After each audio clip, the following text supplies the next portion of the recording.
PM Modi સિંહ દર્શન કરવા નીકળ્યા છે। પીએમ મોદી સાસણગીર સિંહ સદનથી સફારી પાર્કમાં જવા નીકળ્યા। સિંહ દર્શન બાદ રાષ્ટ્રીય વન્યજીવ બોર્ડની બેઠકની અધ્યક્ષતા કરશે। વિશ્વ વન્યજીવ દિવસ અંતર્ગત બેઠક યોજાશે। પ્રધાનમંત્રી મોદી તેમના ગૃહ રાજ્ય ગુજરાતની મુલાકાતે છે।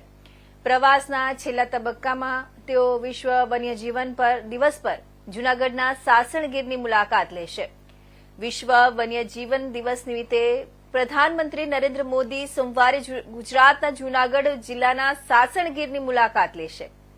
હાલમાં એશિયાટિક સિંહો ગુજરાતના 9 જિલ્લાઓના 53 તાલુકાઓમાં લગભગ 30,000 ચોરસ કિલોમીટરના વિસ્તારમાં વસે છે।